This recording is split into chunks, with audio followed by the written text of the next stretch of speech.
करना चाहता है ईरान। ट्रंप बोले तेहरान को लहरा देना चाहिए आत्मसमर्पण का सफ़ेद झंडा। और आत्मसमर्पण का सफ़ेद झंडा लहराने के बाद वो वही चाहेगा जो वेनेजुएला के साथ उसने किया है। बहुत कुछ चल रहा है इस समय जियो पॉलिटिक्स में, आइए जानते हैं क्या है पूरा मामला और अमेरिका इस तरह फोर्सफुली क्यों डील बनाने के लिए या डील करने के लिए उत्साहित हो रहा है ईरान के साथ, आइए जानते हैं। देखो, अमेरिकी राष्ट्र अपनी रणनीति को प्रभावी बताते हुए कहा कि अमेरिकी घेराबंदी बेहद मजबूत है, इसे कोई चुनौती नहीं दे सकता। ये लाजमी है कि जीडीपी विश्व में सबसे ज्यादा अमेरिका के पास ही है। अमेरिकी राष्ट्रपति ट्रंप ने ईरान के साथ बढ़ते तनाव स्टेट ऑफ हार्मुज की नाकेबंदी के बीच बड़ा दावा किया है कि ईरान अब समझौते की दिशा में आगे बढ़ना चाहता है।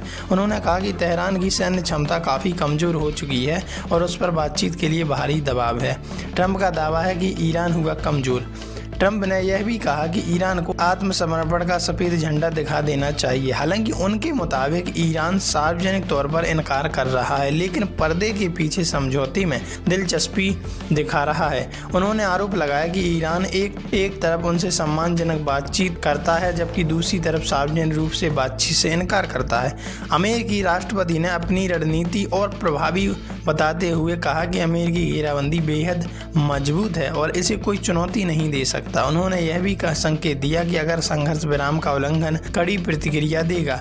ईरान की नई धमकी। दूसरी ओर इस्लामिक रेवोल्यूशनरी गार्ड कॉर्प्स की सेना ने हार्मुज जलडमरू मध्य से गुजरने वाले जहाजों को चेतावनी दी है कि वे केवल उन्हीं मार्गों का इस्तेमाल करें जिन्हें ईरान ने मंजूरी दी है। ईरान का कहना है कि तय कॉरिडोर के अलावा किसी भी रास्ते का इस्तेमाल असुरक्षित माना जाएगा और उस पर निर्णायक कार्रवाई की जा सकती है। हार्मुज में यूएस करेगा मदद। एक दिन पहले यानी सोमवार को राष्ट्रपति डोनाल्ड ट्रंप ने घोषणा की कि अमेरिकी नौसेना स्टेट ऑफ हार्मुज में फंसे हुए अन्य देशों के जहाज़ों को सुरक्षित बाहर निकालने में मदद करेगी। उन्होंने बताया कि यह अभियान प्रोजेक्ट फ्रीडम के तहत सोमवार को शुरू किया जाएगा। ट्रंप ने social media platform truth social पर कहा कि इस मिशन का उद्देश्य उन विदेशी वाणिज्यिक जहाज़ों की सहायता करना है जो मौजूदा क्षेत्रीय संघर्ष से सीधे तौर पर जुड़े नहीं हैं लेकिन उसके कारण फंस गए हैं। उन्होंने यह भी बताया कि कई जहाज़ों पर भोजन, पेयजल और अन्य जरूरी सामान की कमी हो रही है जिससे मानवीय स्थिति भी गंभीर बनती जा रही है।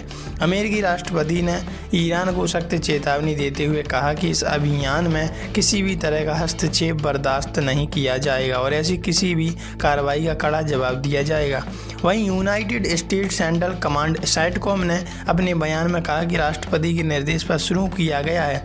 यह ऑपरेशन उन वाणिज्यिक पोतों को सुरक्षित मार्ग प्रदान करेगा जो इस महत्वपूर्ण अंतर्राष्ट्रीय व्यापारिक रास्ते से स्वतंत्र रूप से गुजरना चाहते हैं। हालांकि तनाव के बीच ट्रंप ने यह भी संकेत दिया कि अमेरिका और ईरान के बीच बातचीत जारी है और उससे सभी के लिए सकारात्मक परिणाम निकलने की उम्मीद की जा रही है। एक तरफ अमेरिका ईरान की ओर कमजोर बताते हुए दबाव बढ़ा रहा है, वहीं दूसरी तरफ ईरान भी सख्त रुख अपनाकर क्षेत्र में तनाव को बढ़ा रहा है जिससे वैश्विक व्यापार और ऊर्जा आपूर्ति पर असर पड़ने की आशंका बनी हुई है। तो इस पर आपकी क्या राय है, कमेंट में लिखकर जरूर बताइएगा।